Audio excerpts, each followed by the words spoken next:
Okay, thank you. Hi everyone. It's quite some technical challenge to get everything connected, but hey, I hope it will be worth the wait. So I'm just gonna check if the network is okay. Looks good. So what I'm here to talk about is actually quite a descriptive title. It doesn't say anything at all, but it's category-based firewalling on RouterOS the colorful way. And indeed, I'm the one that put the Christmas tree there. So if you were wondering the entire day why is there a Christmas tree there, you'll get to know that in a second. First of all, Dutch or English? I don't care. Dutch. Oké, dan gaan we naar Nederlands. Oh, sorry. Ja, sorry. Het is het echte Nederlands. Kan er ook niet aan doen. Maar goed. Dus ja, wil je nog steeds Nederlands dan? Of toch maar liever Engels? Is there anybody that doesn't understand Dutch or Vlaams here? So if that's okay, I can also do it in English, but I'll do both, just for you. Huh? Okay, so category-based firewalling on RouterOS the colorful way. When I registered for MUM, nou, nu ging ik eigenlijk in Nederlands doen. Hè. Versta je Nederlands? No. Okay, just for that guy, I'll do it in English. So when I registered for MUM a few weeks ago, or actually quite a few weeks ago, I was wondering, I would like to do a talk on something, but what can I do a talk on? I didn't register for a talk because I didn't have any good ideas. And then 3 weeks ago, I discovered in the changelog on the RouterOS website the DNS-based address list feature. And I said, that's interesting. I can do something with that. I'll try to do a talk about that. So, to be honest, I put this together in the last week. I don't have it in production anywhere yet. It's a very new feature. I think it's, well, help me guys, 2 months old or something, the new feature, DNS-based address lists. And we'll just see how it goes. As with any live demo, it always goes wrong. You get Microsoft Windows updates, you get anything. So we'll see where we get, but we'll definitely have some fun while doing it. So what was the idea? Category-based firewalling. First of all, I should always start with that, but yeah, I can't get the Prezi thingy full screen for some reason, so I hope it's big enough. First of all, who am I? I'm Hans. As you may have guessed, I'm from Belgium. Maybe that wasn't clear yet, but okay. I've been working for more than 15 years in ICT, network, whatever you want. I'm self-employed, but I also work on a lot of places for a lot of customers, and I usually work or provide ICT solutions based on my network experience. I got network and system architecture engineer here just to put something on there because I have a very broad interest in everything, so it's difficult to put me in one category. I'm 35. I calculated that yesterday evening. It was quite a surprise. I can feel it every weekend when I hang out in the bar too long, and then the day after I can feel that I'm getting older, but I think everybody knows that feeling. I always mention it, I have... Okay. Apparently the live stream is not working anymore. Is there anybody here from... I got a lot of fans back in Belgium that were looking forward. They were all here at 3:30, and now, of course, it gets cut off. But okay, they'll fix that. So I'll just do the non-interesting part now then. I'm a licensed ham radio operator in Belgium, and I've been what I like to call myself a RouterOS power user since version 2.9 of RouterOS. So that goes back to I think 2004, something like that, 2005.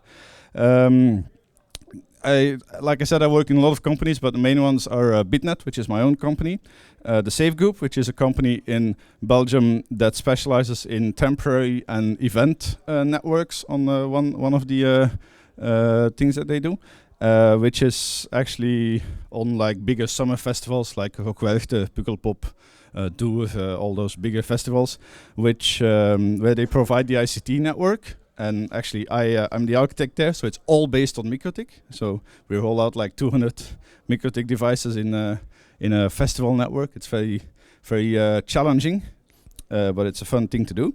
And then, of course, I also want to mention Wireless Belgium, which is a hobby project since 2003 something, which is a network which covers most of the Flemish-speaking part of Belgium and also some of the French-speaking part, which is a wireless network throughout the country, like a WISP, but community-based, created by and for people that were interested in wireless technology, with over 800 MikroTik devices in the entire network. So suffice to say, I've got a little bit of experience with MikroTik.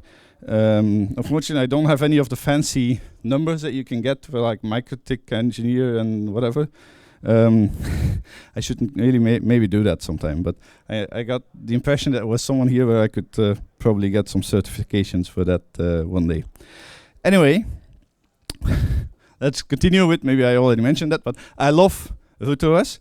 I've spent a lot of time working with it, and it has so many features and possibilities that, well, it's actually, you can't stop thinking or imagining what you can do with it. This is not a commercial sponsored slide or something, but I just wanted to mention, I've been using MikroTik for like so many years. I've been promoting it, of course, to everybody that I encounter in the network world.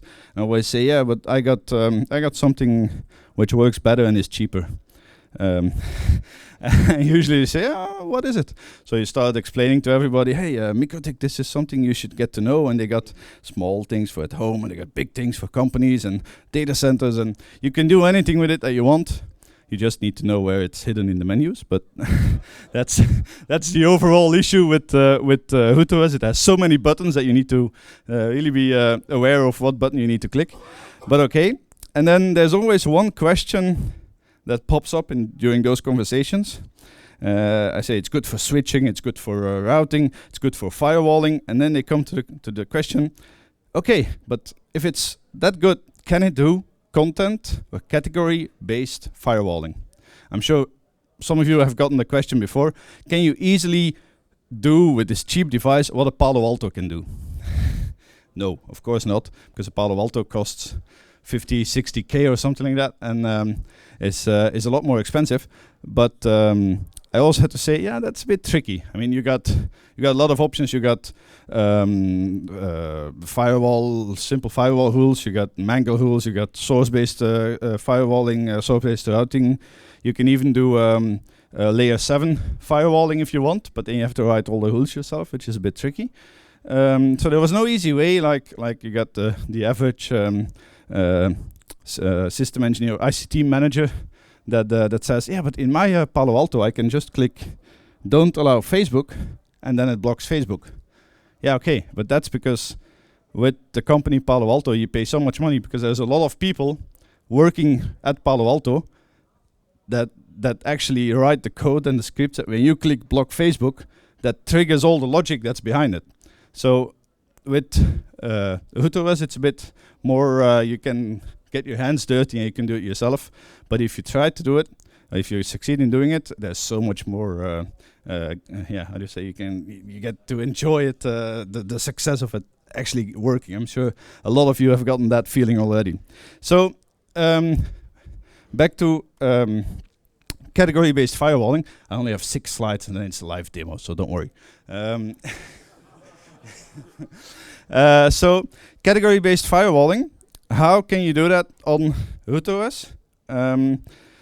There was no really easy way, and then 3 weeks ago I read this changelog that said, hey, but you can do, in one of the latest versions, you can do DNS-based address lists. And then it occurred to me that may just be the key to category-based firewalling. First off, does everybody know what category-based firewalling is?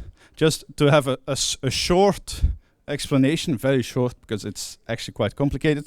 Instead of saying, I want to block this IP, and I want to allow that IP, and I want to block that IP and that port, you just say, hey, in this company, maybe you should not serve to porn websites.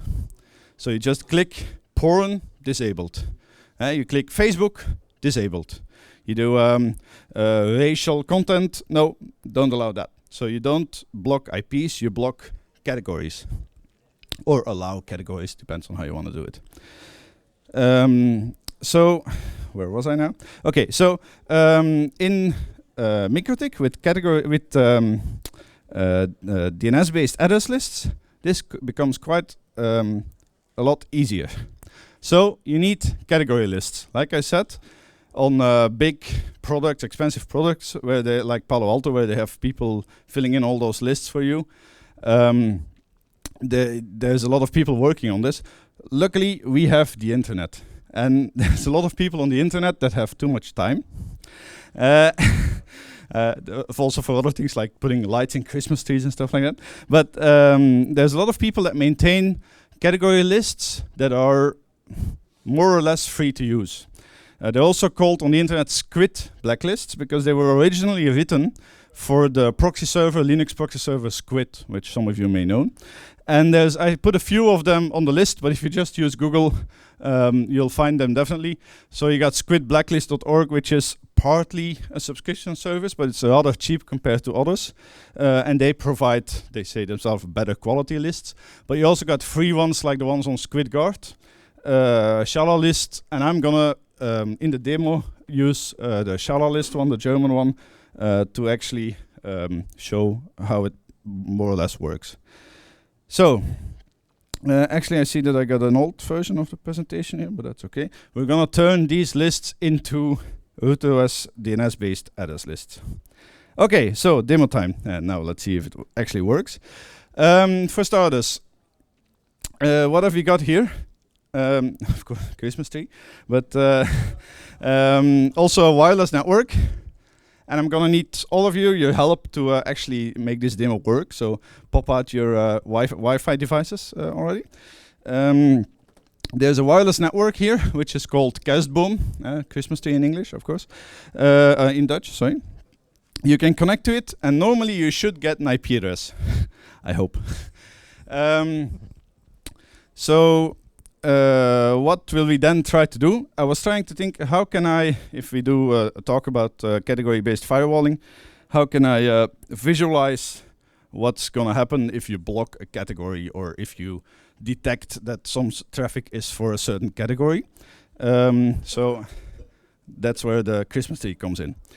What have we got? For starters, we've got, let me just log into the CCR there. Okay, that was all nicely arranged on full HD, but wrong one.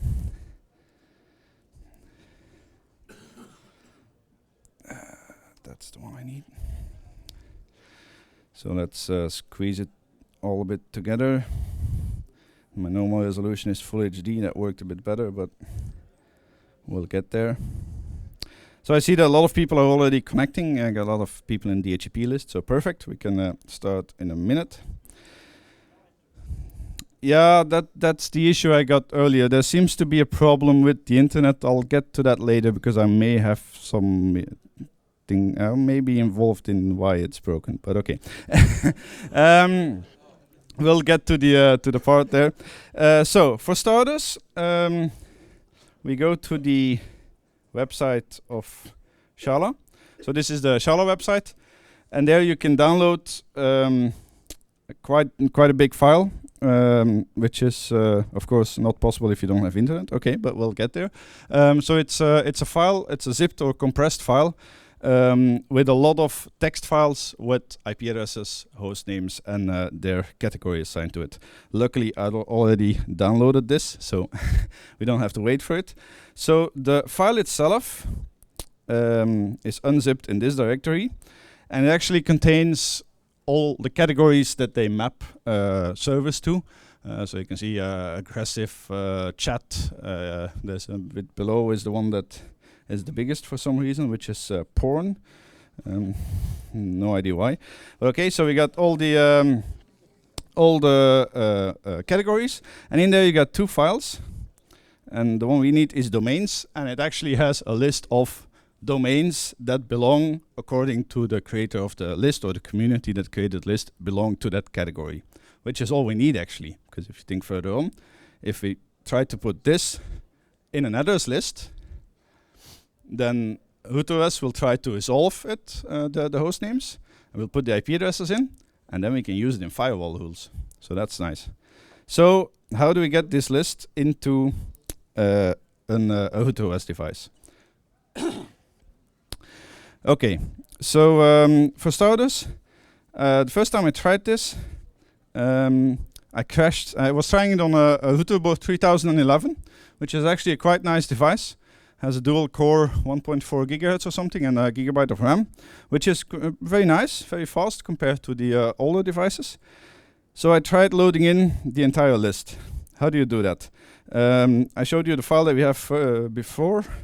We actually need to turn that file into some sort of script that looks like this for RouterOS. So we got the address list. If anybody, if you ever used SSH or something, you probably know this syntax. If you SSH into a MikroTik device, if you only use Winbox, then you should really get to know SSH because it's pretty cool. You can do a lot of nice things with it. But all we need to do is repeat that second line for every entry that we want to enter into the device, which is manually quite a lot of work, of course. There's, I think, 1.2 million lines in the entire file.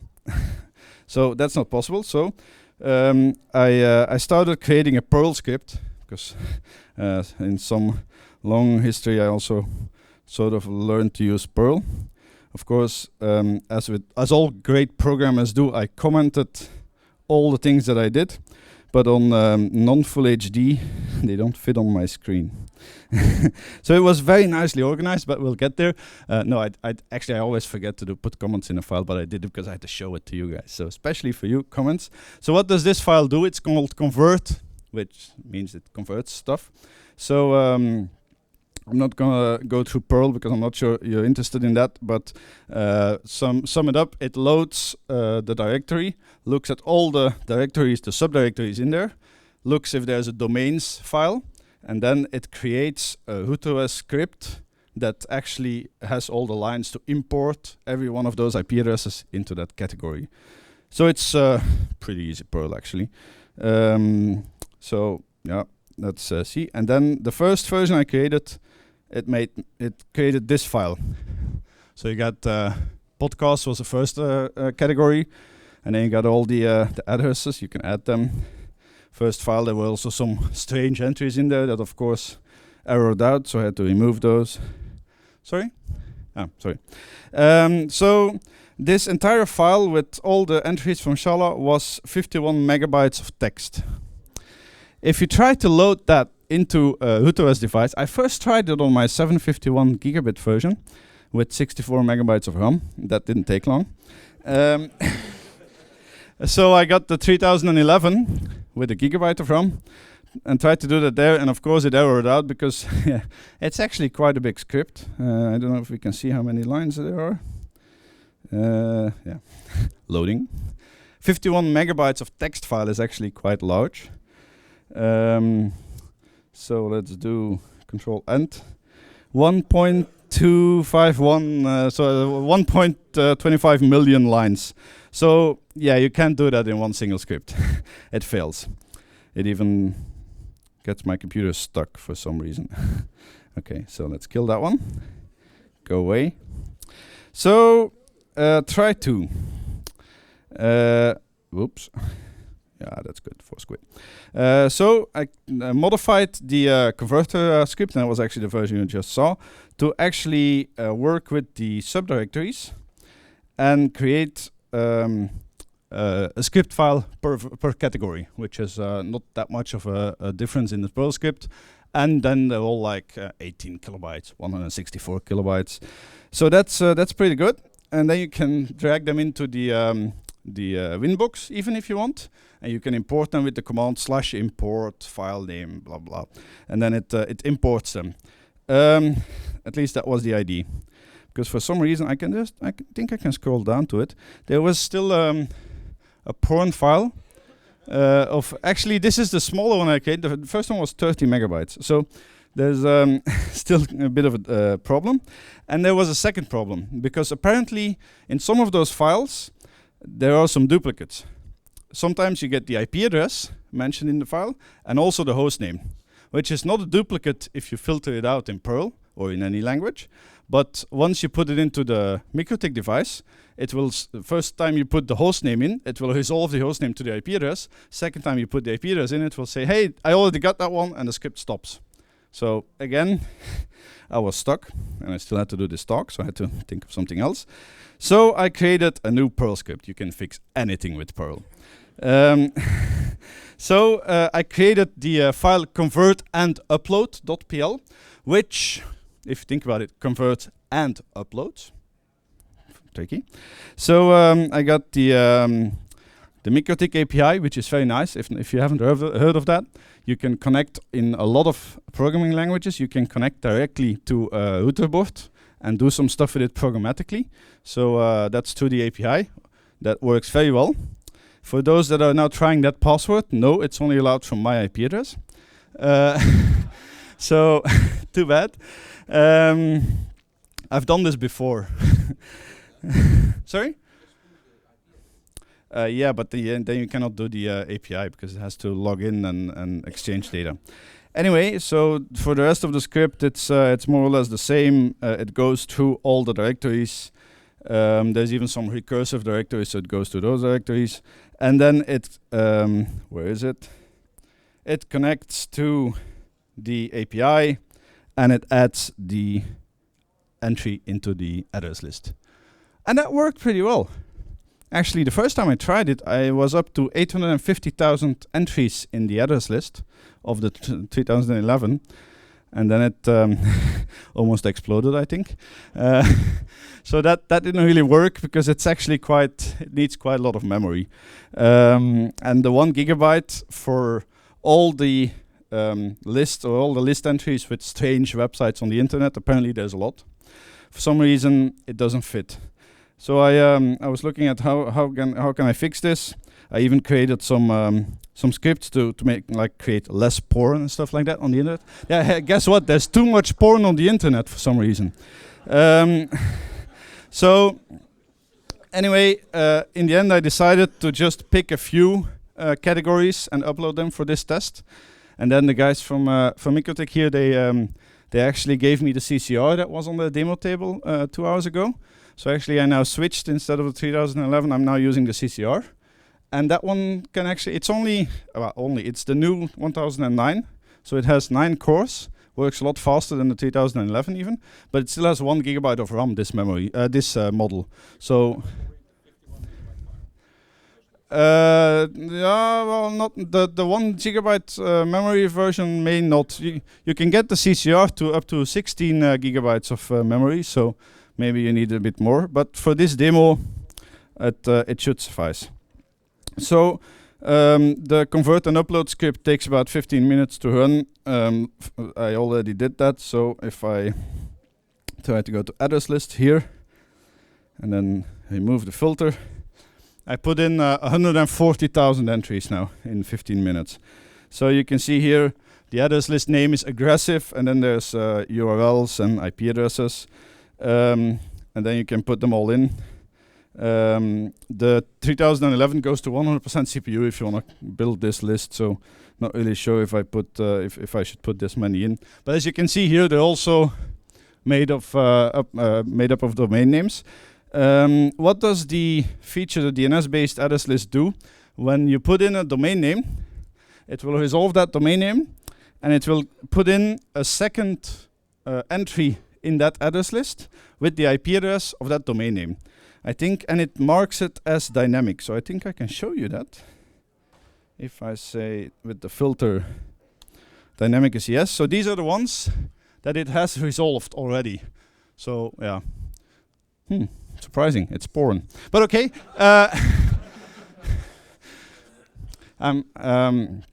It actually gets translated, and they add a comment with the actual host name that was there.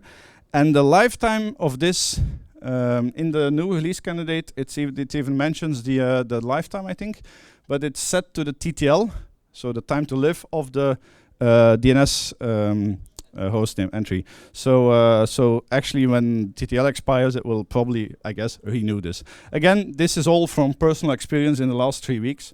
Could be that I'm not really correct in the details, but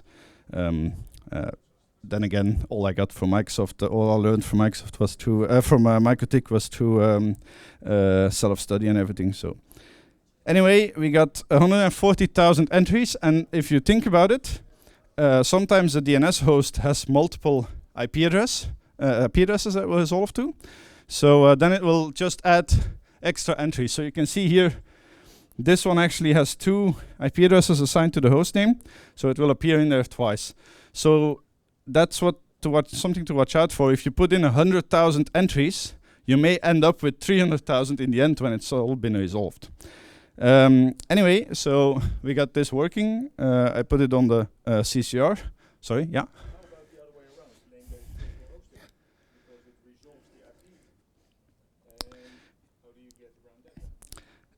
It's not perfect, but actually that's in my slides later on. There are some, indeed, downsides to this way of working. But in the end, you always get what you pay for, and you can always buy a Palo Alto. But I'm pretty happy with the MikroTik device, if it can do that. This. Anyway, so we got the address, or some of the address lists imported.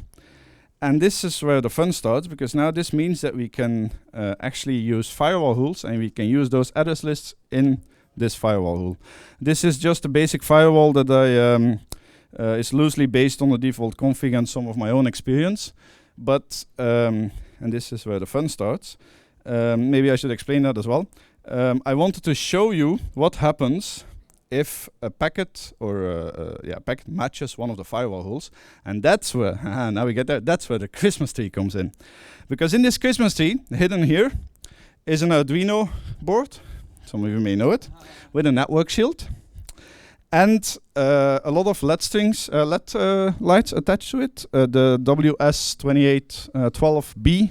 If some of you are familiar with it, what that means is all these lights can actually generate every color you want. And with one wire, you can control 50 or 100 or more of them. So that's what the Arduino does. The Arduino has a network shield. So it requests an IP address from my DHCP server. It's actually, actually 83 people connected to that hub access point. Anyway, so the Arduino is here. It has a fixed leash. It's even pingable. It won't do anything else, but you can ping it. There's one thing that it does. I've written a remote syslog script on the Arduino. So what does that do? You all know, most probably, the log entry in the RouterOS. Some people are trying to log in. Anyway, the fun thing about this, or the good thing about this log is it shows you anything that happens. The bad thing is once you reboot the device, you lose it because it doesn't have any hard drive in the device. So what you can do is you can turn on remote syslogging. So you do that here with actions. There's an entry remote, or you can create your own. And I've put in here the IP address of my Arduino. And there's a protocol for that. It's called remote syslog. You can even do several variants of it, but okay, this one will work. And then here I say, oh, all my firewall log entries, also send them to my remote. Okay, so all this red stuff is not gonna be in the remote. Somebody's really trying to mess up this demo, but so far so good. If it all explodes, it's that guy. The IP address is 1099.5.198, so we'll try to look at that one. Let's see, 198. MAC-net01. Okay, so whenever, if it blows up, then everybody needs to give the wireless device to me and I can see who did it. Anyway, I can do that, but I trust that he won't do anything wrong if he gets in, because the password is actually very simple. But okay, all this, not that simple, but okay. So all these lines won't be sent to the Arduino because I told the, where is it? That's the problem when you start to mess around with Winbox. You get 20,000 screens on your over each other. Where is it? Logging. So I told it to only send firewall entries to the Arduino. What does that mean? And this is actually, it was pretty cool. I took a video of it when it first worked and I put it on YouTube. So we're going to create a new firewall rule. We're just going to say accept is okay. Forward looks okay. Let's take all the local traffic that goes to the router. Let's log this. And this is a protocol I invented myself on the Arduino. So we start with a pipe. We say like 255.0.0.0.255. This is actually quite interesting in Winbox, but it's pretty cool because it works. So what is this? This is RGB values from 0 to 255. So HTML colors. So the 255 is red, the first 0 is green, and the last one is blue. So we save it, and then of course I have to move it up to the top. And then every packet that passes through the firewall lights up one of the LEDs. Isn't that cool?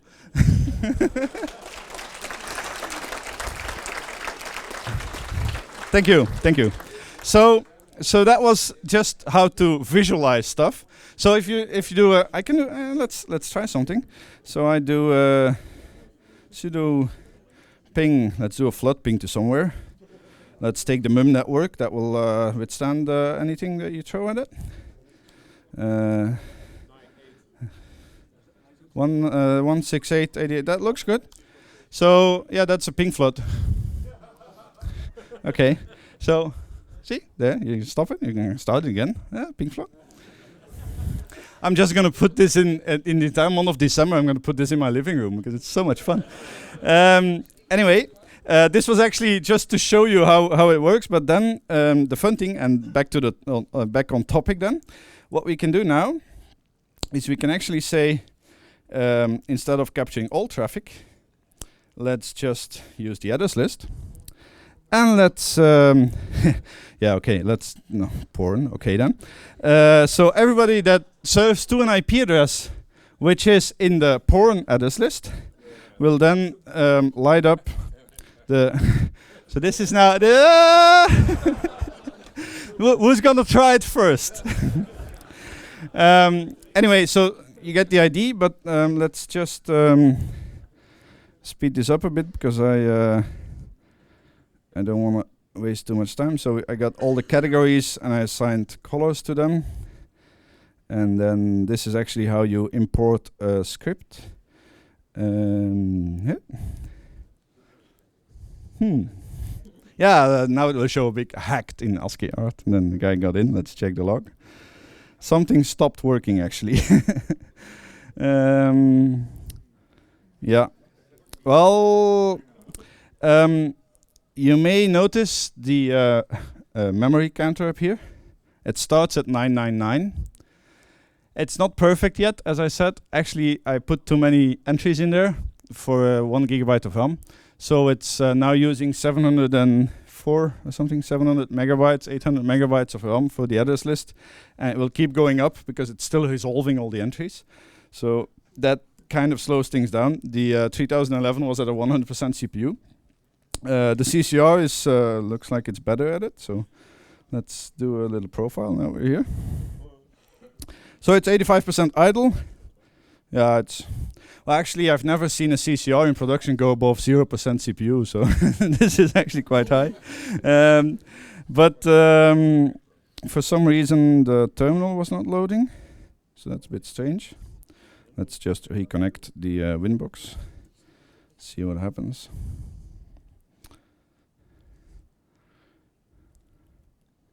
Okay, no issues, because that means that we just use SSH. 4.1. Good thing about the MikroTik device is it reboots very fast.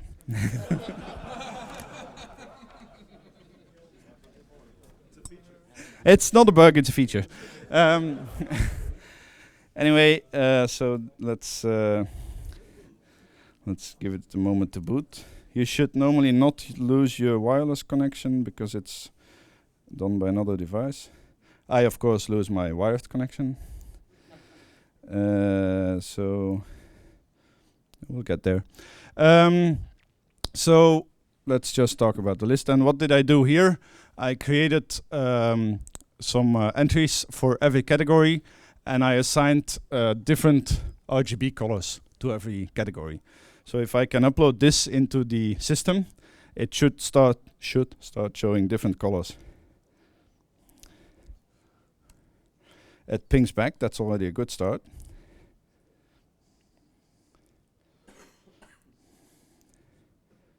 Yay! So it should still be my clipboard. That's always fun. So what will be in my clipboard if I do this? Okay, so that worked. And if I now look at all the extra rules here, maybe if I can make this a bit bigger, there you see all the entries here.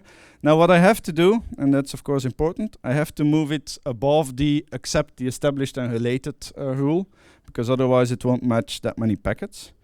And I think this is my old color. So let's move these all the way to the back. If you really want to stress your CCR, you can actually put it in front of the fast track rule. But as you can see, it already works. So now we can see here what people are surfing to. Actually, I think that's because the there's a default here, the white one, already captured 50 megabyte. Now is maybe a good time to confess what I did today, accidentally.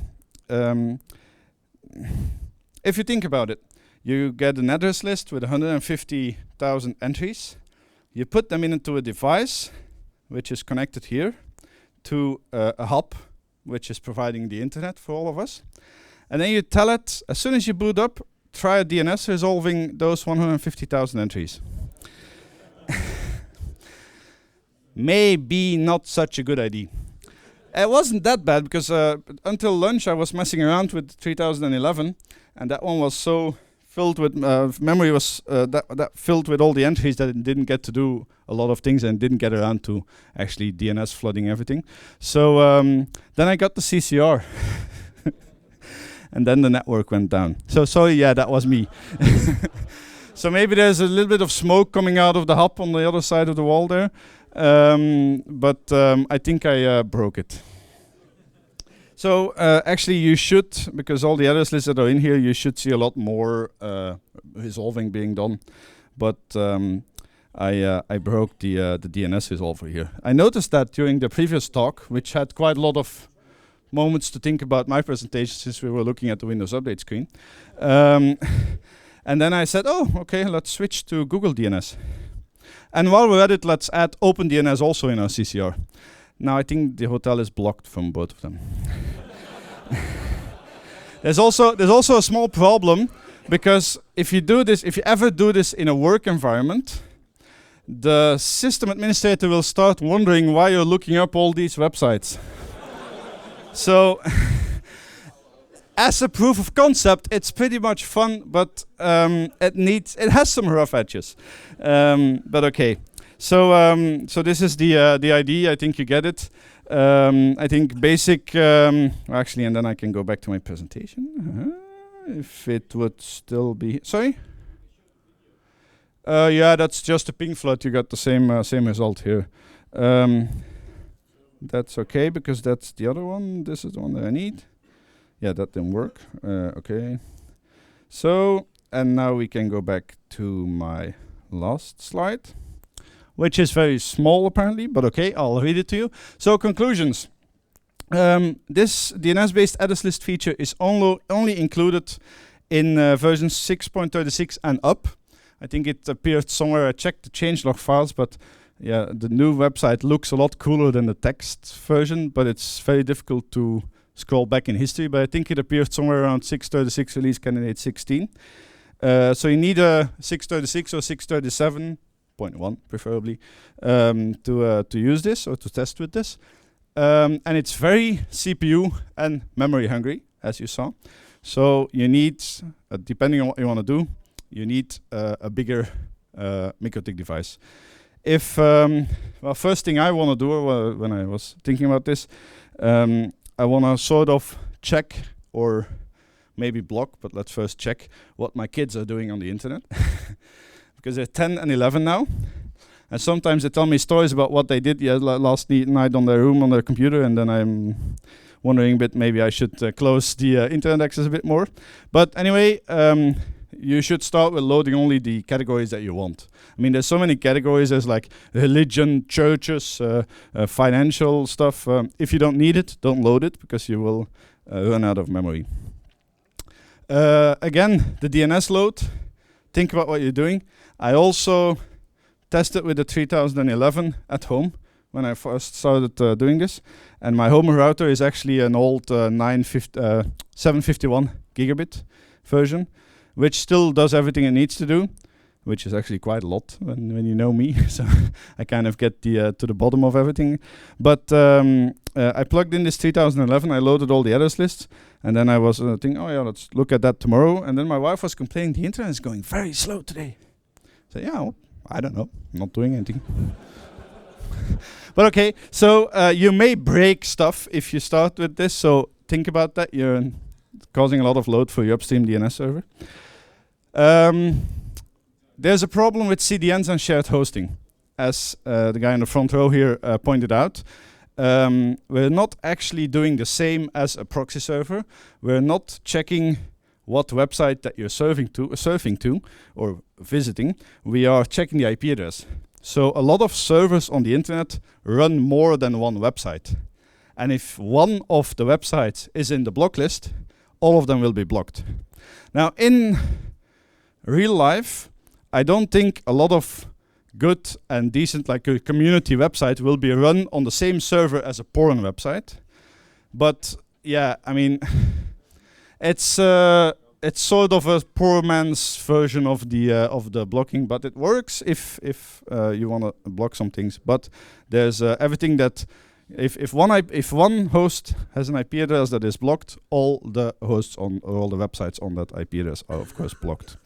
And then everything depends on the quality of these lists that you base it on.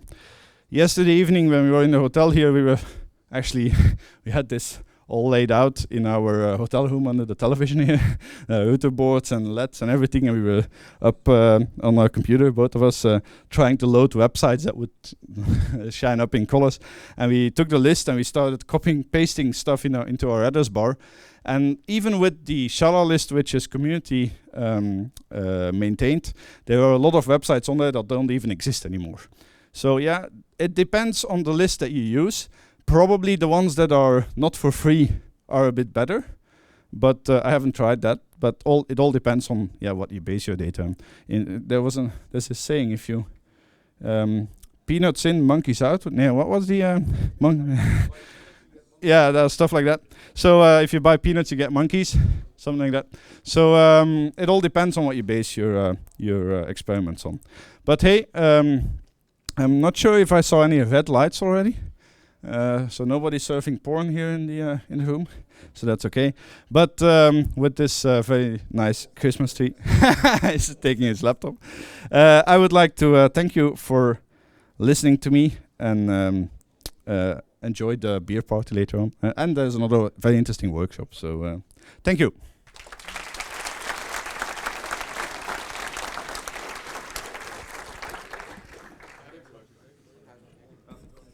I'm not sure if there were any questions. I forgot that. Yeah, there's one.